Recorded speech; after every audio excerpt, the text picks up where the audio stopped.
देखिए हर खबर यहीं पर। सब्सक्राइब कीजिए TV9 भारतवर्ष। नमस्कार, आप देख रहे हैं TV9 भारतवर्ष। मैं हूं आपके साथ अंकिता दुबे। अब तक हिंदुस्तान की नदियों के सहारे पाकिस्तान की प्यास बुझती थी, लेकिन अब हिंदुस्तान की उज्ज नदी का पानी रोककर जम्मू कश्मीर में ही इस्तेमाल किया जाएगा। पड़ोसी होने के नाते हिंदुस्तान ने पाकिस्तान की दिल खोलकर मदद की, लेकिन पाकिस्तान है कि अपनी हरकतों से बाज नहीं आने वाला। और यही वजह है कि अब हिंदुस्तान ने यह तय किया है कि धीरे धीरे करके अब पाकिस्तान की ओर बढ़ाए गए मदद के हाथ को वापस लिया जाएगा, पीछे खींचा जाएगा। जम्मू कश्मीर की पहली बहुउद्देशीय उज्ज परियोजना का 90% पानी प्रदेश में ही रहेगा। हाल ही में मंजूर की गई परियोजना की संशोधित DPR में पाकिस्तान की ओर जाने वाले उज्ज के पानी को रोककर जम्मू कश्मीर में ही इस्तेमाल करने का प्रावधान किया गया है। पहले प्रस्ताव में पानी की आपूर्ति कठुआ और सांबा जिलों तक ही सीमित थी। शेष पानी रावी नदी में छोड़ा जाना था, जहां से ब्यास और सतलुज रिवर लिंक से होकर संबंधित राज्यों में पहुंचना था।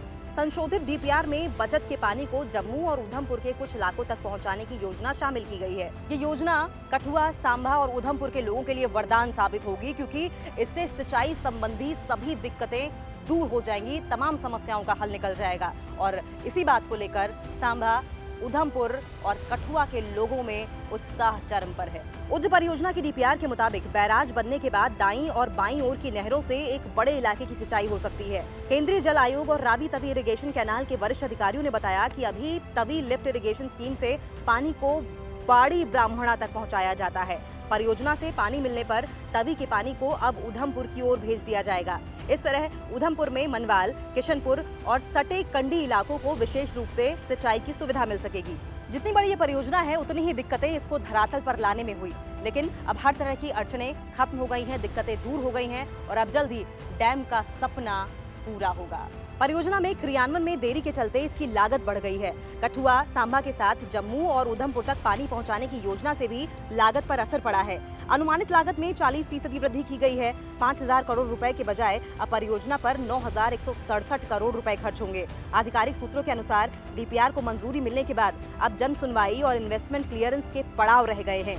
परियोजना चूंकि राष्ट्रीय है और ऐसे में इन्वेस्टमेंट क्लियरेंस को बड़ी बाधा नहीं माना जा रहा है। कहते हैं दूसरों की मदद करने के पहले अपनी मदद करनी चाहिए। भारत भी यही कर रहा है। उज्ज नदी का 90% पानी रोककर जम्मू कश्मीर में इस्तेमाल किया जाएगा।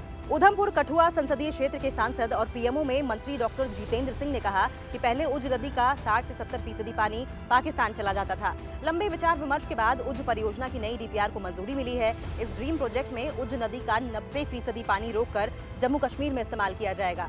इसका लाभ कठुआ, उधमपुर, बिलावर आदि इलाकों को होगा। शेष 10% पानी पड़ोसी राज्य यदि चाहे तो वो कैनाल बनाकर ले जा सकता है। कहते हैं अगर दुश्मन को मारना हो तो उसका हुक्का पानी बंद कर दो, दुश्मन अपने आप मर जाएगा। ये बात भली भांति जानते हुए भी हिंदुस्तान ने पाकिस्तान पर यह हथियार नहीं आजमाया, लेकिन उज्ज नदी का पानी हिंदुस्तान में ही इस्तेमाल किए जाने पर भी पाकिस्तान की तिलमिलाहट अपने चरम पर होगी। जबकि सच्चाई तो ये है कि हिंदुस्तान अपनी आवाम के भले की सोच रहा है। आपको बता दें कि पड़ोसी राज्यों ने कैनाल बना लिया तो पाकिस्तान जाने वाला 10% पानी भी रुक जाएगा।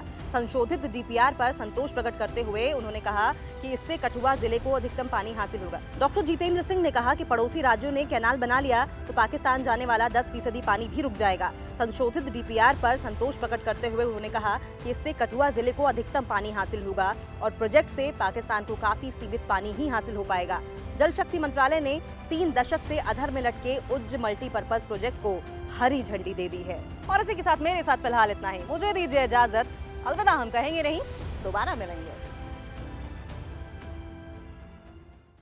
अड़ी सोमवार से शुक्रवार शाम 6 बजे सिर्फ TV9 भारतवर्ष पर।